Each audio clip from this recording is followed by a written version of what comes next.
Birdman. These produce enormous amounts of fruit, and when they fall to the ground, the bobtail eats them together with flowers. That was one of the bobtails walk around each flower close to the ground.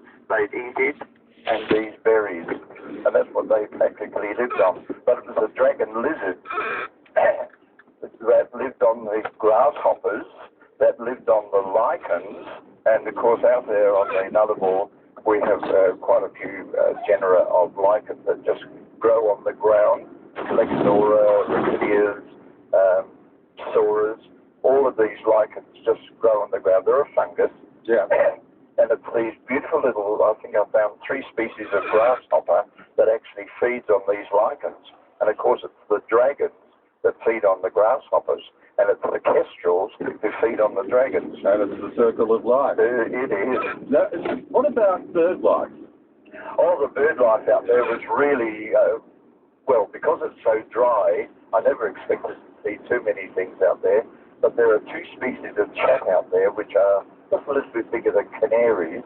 And one of them is called the orange chat. And as you can imagine, it's a beautiful orange coloured bird, canary size. And the other one's called the crimson chat. Both of these make little nests about the size of a small cup in the blue bushes, and they feed on the various insects there. Well, they were just beautiful. And then there was this very strange bird called the inland dotterel.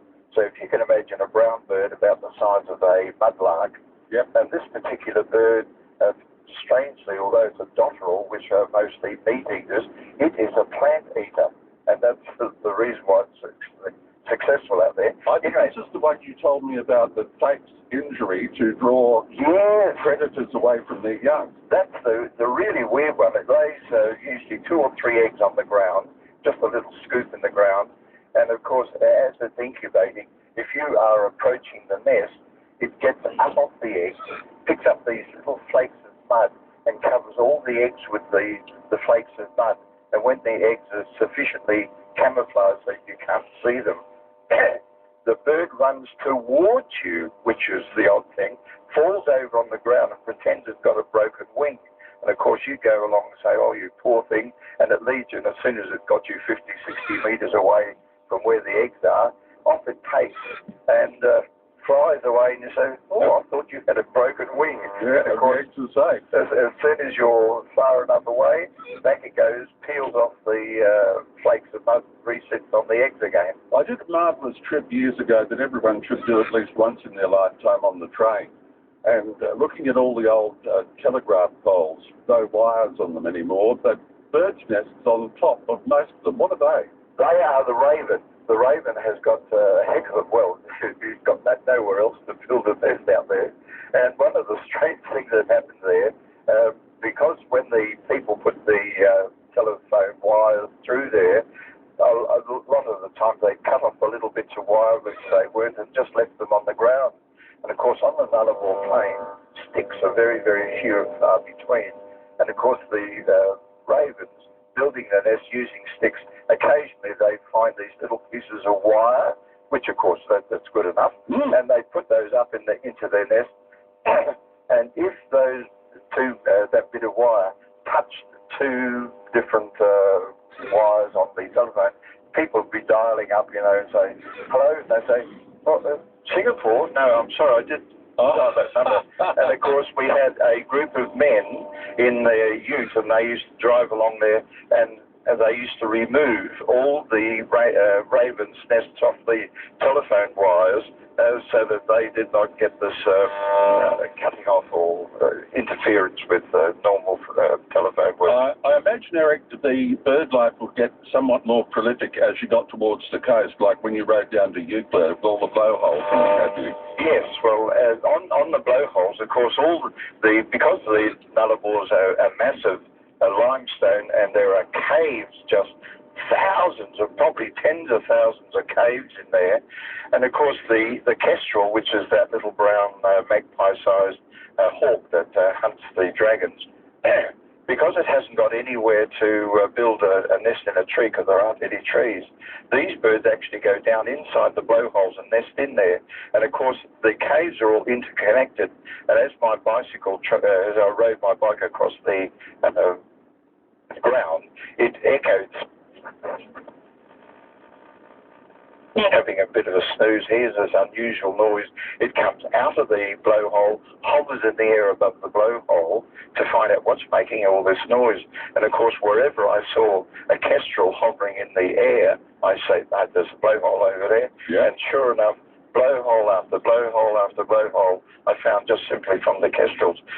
And just before I let you go, Eric, one of our listeners has asked me to ask you how osprey would fare if they set up house at the top of a mobile phone tower. Quite successfully. In fact, at Alfred Cove, there's an osprey's nest up in one of those towers. Yep. Down there, and they're very successful. And there's another one near the Canning Bridge area there, or what's the one south of Canning Bridge? There's another osprey's nest there. So we do have actually a couple of pairs of ospreys nesting on the Swan River and its tributaries. So very happily indeed. Eric, as always, it's a delight talking to you. Thank you very much for your time. And welcome back, my friend. Thank you very much. It's nice to be back. Eric McCrum, the Birdman, here on 720 ABC Perth. I mentioned briefly the passing of Robert Stigwood, Aussie. Well, guys, that was the Birdman. And, well, he's back for 2016. That's fantastic. I really like that guy. He's really, really informative. Fantastic. Absolutely fantastic person. And we will return with more Birdman next Wednesday. And you guys will get check out Birdman for the new year, and obviously there's lots and lots of birds to talk about. This is Gibbo Gab signing out from the Birdman, and we'll see you guys next week. And these videos will be available on YouTube. Don't know when, but I do have a hell of a lot of videos on there already, and they will continue through 2016. This is Gibbo Gab signing out from the Mr. Milky Mobile. And Mr. Milky is back on Gibbo Gab. Goodbye.